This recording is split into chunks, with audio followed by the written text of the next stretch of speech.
Okay, let's consider the trigonometric equation that we want to solve. Let's say it's tan of x minus 10 degrees is equal to 1.2.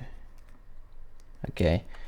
In this scenario, it's kind of similar to before, right? Notice we can just treat this as it is.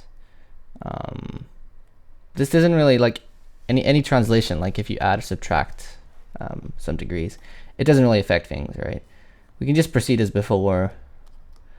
You know, so one solution would be to take arctan of 1.2, right? We're interested in what that would be. You can use a calculator to work that out, and you'll get it to be about 50.2 degrees, right? So that's one answer. Do a short sketch of tan to get the other answer. Let's do it in, oh geez, I don't know, green. And we realize that we need to add 180 degrees from one point to get to the next. Yeah, so tan, you know, you can get any solutions by my video in the reflection symmetries of, or, you know, the reflection identities or whatever I call them with trigonometry. You know that to get from one solution of tan to the next, you can just add or subtract any multiple of 180.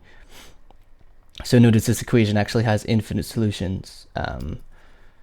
So I forgot to write the range that, you know, let's say we want to find the solutions in this range. Well, there's going to be two of them. So in such that solving this, I get x minus 10 is equal to 50.2, or I add 180 to get to the other solution, to 30.2 degrees. So x minus 10, that argument, is just one of those two things. So it's important to keep this argument on the left and don't solve it yet until we've got all the values out that are going to help us in the end, right?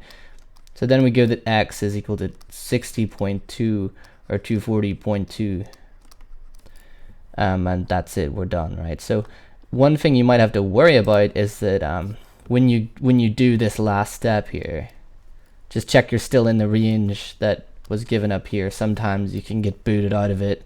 Like, you know, instead of if this was an x minus 10, if this was x plus 55, for example, I'd end up taking 55 away, and I would get booted out of the range. With this angle, I would get like a minus 4.8, which is actually not in the range 0 to 360. But to fix that, I just add or subtract 180 until I have the two that I'm in the range of, right? And if it's sine and cos, it's the same thing. You just want to get yourself back into that range, right? And a quick sketch can usually verify things. Okay, so translations aren't that bad. Let's step it up a notch a bit more, and let's say, you know, we're going to deal with a stretch here. So we're going to say, let's solve sine 2x equals a half, where x is in the same range as before. All right, so what do we do in this scenario? Well, what we want to do is, again, just sketch the graph of sine here. I notice it's sine 2x, but I'm going to sketch the graph of sine.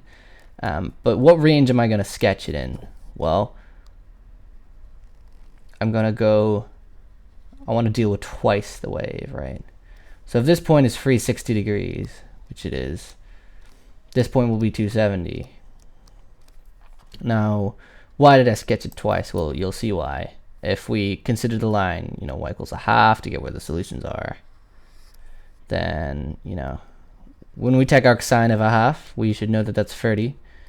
The other one will be 150. Right, to get to these next two, you know, what do you think you do?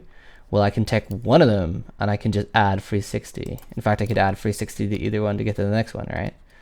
So I just add 360 degrees, you know, a full period of this function, and I'm back to where I started. This is the other solution, right? And this is kind of why you can have infinite solutions. You could just keep adding or subtracting multiples of 360, which is why when you ask these questions, you need a range given, because if you don't give a range, you're actually supposed to provide infinite solutions. And you could do that in some manner, but I won't teach you that until towards the end of the course. For now, we're just going to solve the the solutions, and we're going to write them exactly as they are in a specific range, right? So we have 30, 150, then we have, what else do we have? We have had a bit of a brain fart there. 390, let me get my green back. Okay, so 390 and whatever 360 plus 150 is, what's that? 510. Okay. Now why did I go all the way up to 720? Okay, so let me answer that now. Well, because what we've just done, remember, I've just kind of treated that as the argument.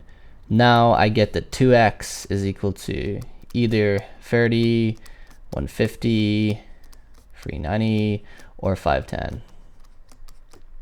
So that's what 2x is, so therefore x is equal to the following things. You know, I just half all those, right? And I for this one, 255, right? But notice that all of those are now in the range, not to 360. Okay, so x lies in there. So really what you got to do when you know the recipe for solving these types of questions is that whatever this is, that's the range you want to sketch it in. So you can transform this range just by moving it into a 2x, okay? And then you know you need to sketch it. So that one's a little harder, so let me do another example. So suppose it was like cos of 3x equals a half, and we had the same range as before. 0 is less than x is less than 360. Well, let's go with 180 actually, because it's gonna get quite big. All right, so if x lies in that range, then I know that I need to look at the graph when 3x, you know, I need to look at all the way up to 540, which is like 1.5 cos graphs, right? Because the period is 360, 540 is 1.5 times 360.